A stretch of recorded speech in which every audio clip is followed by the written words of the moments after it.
The border city will soon look like Biker City. More than 1,000 bikers are expected at the 6th annual Border Bike Rally held at the Lloyd X grounds. Organizers say you don't have to own a motorcycle to join the festivities.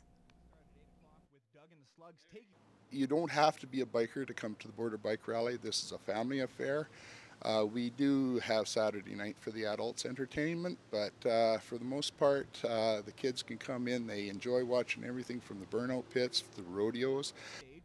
The Border Bike Rally takes place tomorrow and Saturday. You can find more information on their website. After a bit of a scare because of a grass fire, the Border City Petting Zoo is up and running. Today, Mike Baden visited the zoo to see what's new and what are the plans for the future. As summer approaches and the school year comes to an end, the Border City Petting Zoo is packed with hundreds of kids each day. Year's been really good.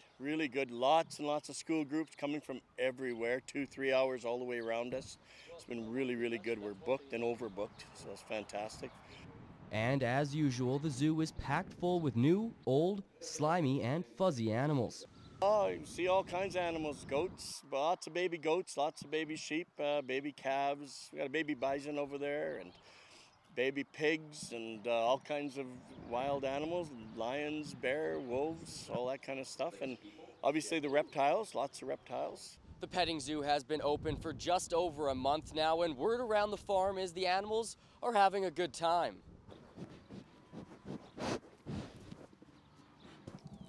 At the zoo. Each year, the zoo tries to add new animals and fun activities for people to do, and this year they have some exciting news. Well, we've got lots of baby animals, those are new, but we also are getting in some Japanese snow monkeys, and they should be here in about a month. So they're right behind us is where the cage is going to be. So it'll be a large cage, large enclosure for them. The Border City Petting Zoo is open until the end of September and welcomes all guests to enjoy all the animals. Mike Baden, Newcap News. And the city of Lloydminster officially opened the outdoor pool to the public today, just in time for summer. Are you guys enjoying the pool?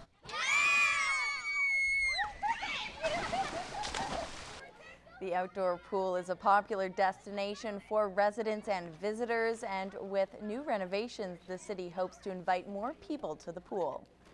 We painted new things out around the pool, so new characters in the pool. They got a new logo for the outdoor pool this summer. And then we painted inside the building, just everywhere, the change rooms, the office area, and then the top pool just located outside of the pool. The pool will be open every day from 9 a.m. to 9 p.m. For more information, you can visit the city's website. You will have to turn back the calendar to 2006 to find the last time someone from Lloydminster won at the Saskatchewan Provincial Music Festival. We first met this piano prodigy back in January. Gerald Lambeau reports her talent is now getting the adjudicator's nod in Saskatoon. In the 6 months since we introduced you to Candace Hood, she's excelled at our local music festival and has just returned from provincials, surpassing musicians at least 2 years older than herself. We have a high standard of students in Lloydminster, but when they get to the provincial arena, they can compare themselves to the standard from across the province. And I think this is particularly important for the students who might be contemplating a career in music. Performing Schubert's Impromptu, Candace says the win was exciting and took her by surprise. They called all the names, and then the adjudicator just said, "I hate this piece." And then she said, "But you convinced me that, and you played it nice, and I liked the way that you played it." Her proud mom is also a gifted musician and music teacher. I know Candace has done really well, but she's had a couple of really good piano teachers, so I think that says a lot. She has an amazing talent.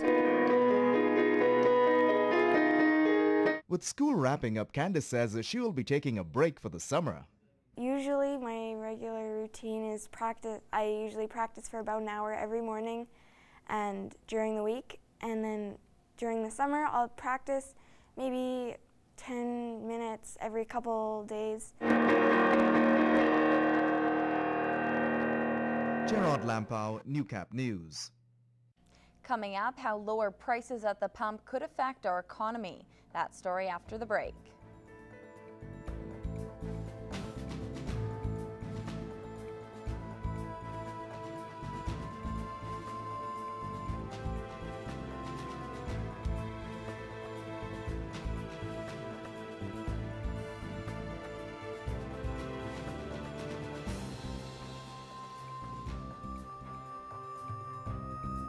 Stocks and oil prices brought to you by Spectrum Restoration. When disaster strikes, don't wait. Call the professionals at Spectrum Restoration, a certified member of the Canadian Disaster Restoration Group.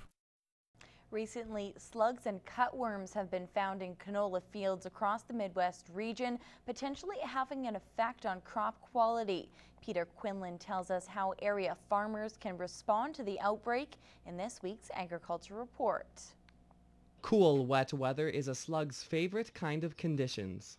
Slugs are becoming more commonly found in cereal crops throughout the province, mostly because of the number of wet years that we've had.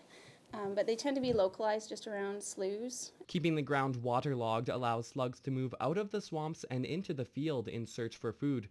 The critters can cause minor damage to crops, but Hunt says there's not much farmers can do in defense. And so the damage never really gets to economic thresholds. There's currently no registered pesticide for control, but because of the localized nature, there's usually no reason to control them. So while there's not much reason for concern, experts say it's important to constantly crop scout and check for pests in your fields. Candy cane type striping on the leaves of your plants may be an indication you have a slug problem, but there are also many other pests to watch out for. Cutworms is another one that people bring up, but getting later into June, they're getting ready to go stop feeding, going to the pupae stage. Hunt recommends grain growers keep a close eye on economic thresholds before making any big decisions about pest control.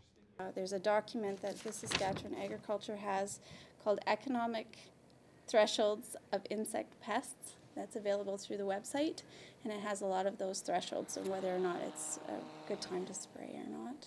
But there is an upside to finding these critters in your field. Agriculture Canada is inviting farmers with cutworms to participate in a study that will help find a solution to the problem. It's asking producers to send in samples, but they need to be collected in a certain way and some information needs to be sent along with those samples. For more information on any of these pests, call your regional agriculture specialist at the numbers on your screen.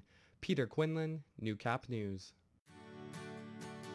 The Agriculture Report is brought to you by Novlin Brothers in Lloydminster. Find the best in versatile and Kubota machinery. Novlin Brothers, serving you better. Coming up, sick and dying eagles were found on the East Coast. We'll tell you what Aboriginal hunters think is behind the problem.